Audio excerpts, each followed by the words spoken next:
Olá pessoal, tudo bem? Eu sou o professor Fernando Quiroga, professor dessa universidade. Sou mestre e doutor em ciências pela Universidade Federal de São Paulo e docente aqui da Universidade Estadual de Goiás, no campo de Fundamentos da Educação. Eu sou professor responsável pela disciplina Educação e Saúde e acompanharei vocês durante todo esse curso.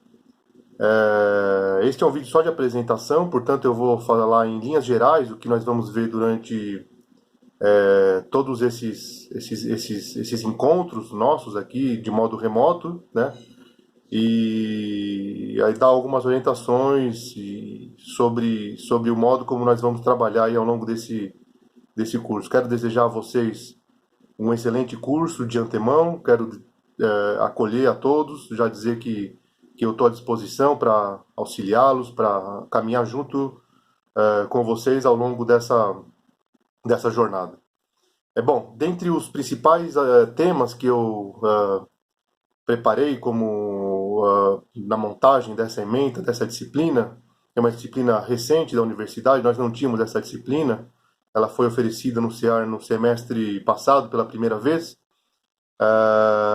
Então nós temos uma perspectiva de articulação de dois campos, educação e saúde, né? Então nós temos aí uma fusão, uma cisão, um encontro dessas duas grandes áreas, e por meio dessa disciplina nós vamos ter por objetivo discutir as interfaces e os problemas que decorrem dessa articulação.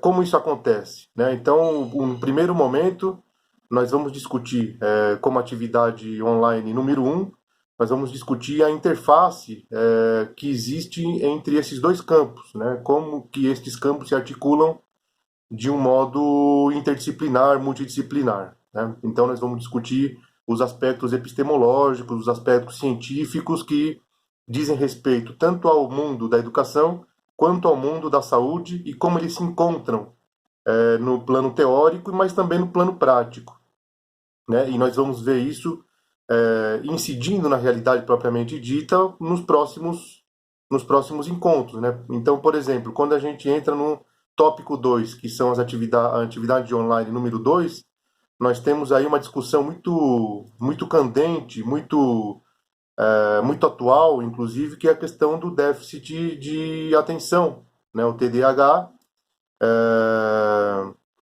e ele como problema de saúde na escola, enfim, e de como ele se manifesta no ambiente escolar e se constitui como um problema que é visto muitas vezes como um problema que estabelece uma interface com a saúde, né? Neste tópico, eu quero trazer para vocês uma discussão um pouco mais aprofundada de que se trata de um problema de saúde, mas que tem seus vínculos também com o mundo da cultura, né? Então, eu trago alguns autores que discutem o impacto que as telas nas sociedades contemporâneas têm em relação a este evento, esta questão que foi denominada transtorno de déficit de atenção e hiperatividade, né? Então, nós temos alguns autores aí caríssimos, inclusive da filosofia contemporânea, como Christoph Turk, que discute a questão desse impacto das telas e essa cultura do déficit de atenção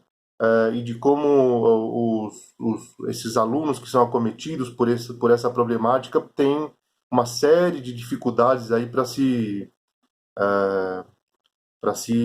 habituarem, vamos dizer, à leitura de textos um pouco mais complexos e terem uma série de problemas de aprendizagem decorrente dessa situação, né? Um outro tópico que nós vamos discutir é o que se denomina aluno problema, né? Então, na atividade online número 3, nós vamos discutir esse tópico. O aluno problema é uma categoria que foi cunhada pelo antropólogo e psicanalista Arthur Ramos, lá pela década de 30, dizendo que então o aluno problema ele configuraria melhor uma ideia que viria a substituir uma outra categoria que era o que se considerava alunos normais e alunos anormais, né? Então tem toda uma problemática, tem toda uma narrativa e uma teorização a respeito dessas categorias que passam pelo âmbito da saúde. e no final das contas incidem naquela lógica que nós temos de que os problemas de aprendizagem são problemas congênitos ou são problemas de ordem biológica, são problemas de disfunções genéticas e assim por diante, né?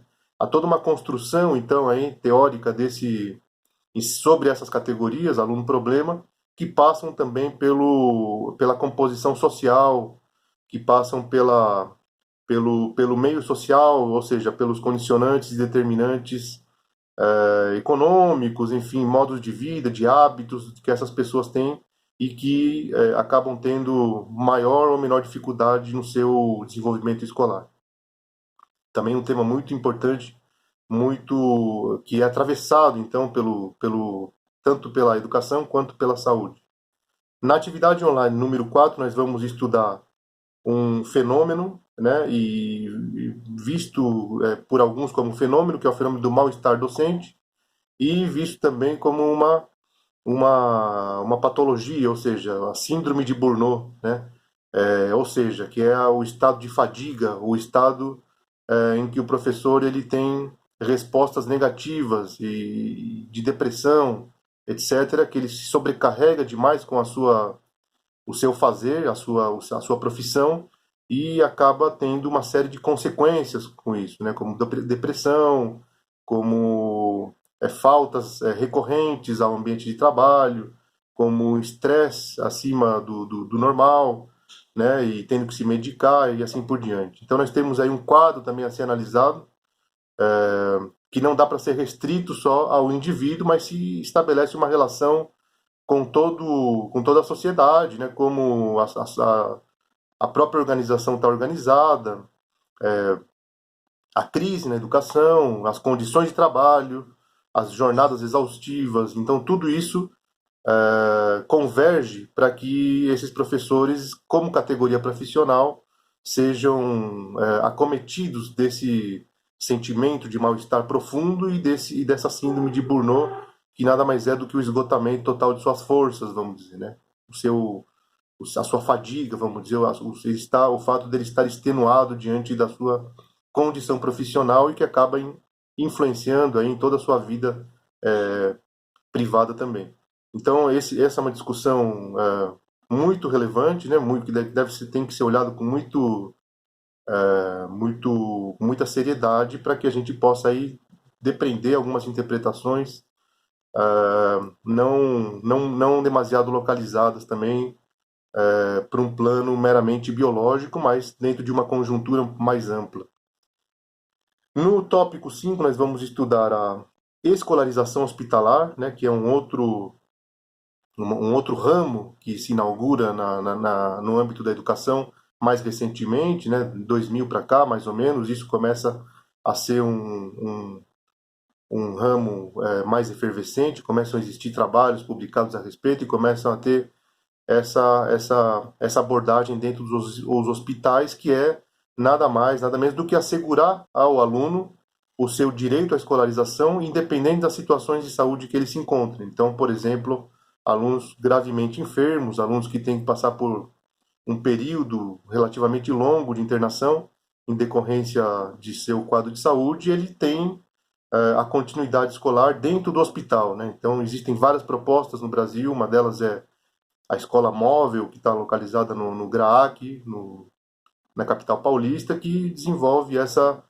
perspectiva por meio do que se denominou escola móvel, né? Que é um tipo de funcionamento da escola para fazer essa atadura da escola regular, né? Nesse momento em que o aluno se encontra em suspensão, vamos dizer, decorrência do período de tratamento, e que ele acaba recebendo ali no ambiente hospitalar todos os conteúdos e acaba tendo ali de alguma forma continuidade do seu processo educacional. Tema relevante, um campo, inclusive, para aqueles que se interessam para campos não tão ortodoxos da educação e que querem se aprofundar para um campo um pouco mais contemporâneo, né, no sentido de ser multidisciplinar e de estar amarrado a outras áreas do conhecimento. Então, muito interessante nesse aspecto, também como uma oportunidade de pesquisa, de trabalho e assim por diante. E por último, vamos discutir um tema que não podemos deixar de entrar nele, que é o tema da inclusão, né, tanto a inclusão social como a inclusão de pessoas com deficiência, que diz respeito diretamente ao âmbito da saúde e que traz aí, portanto, toda uma problemática, uma série de questões que devem ser discutidas também, para que a gente compreenda os porquês da inclusão, os desafios, as angústias que geram aos professores que estão atuantes e tudo mais, né? Isso é um assunto também de última grandeza, assim, no ponto de vista de que deve ser compreendido com base em leituras e também, mas também de relatos de professores, para que esse processo de implementação que ainda não está finalizado, é um processo ainda em pleno funcionamento, né? Ou seja, isso começa da década de 90, mas ainda existe uma série de enfrentamentos, tanto do ponto de vista legal, quanto prático, né? No sentido de acessibilidade também. Então, são temas que nos colocam aí uma perspectiva de reflexão profunda sobre eles para que possa se chegar a uma melhor concretização, materialização dessas ideias. Então é isso, pessoal. Esse é mais ou menos o nosso arcabouço aí dos nossos temas que nós vamos discutir ao longo desse curso.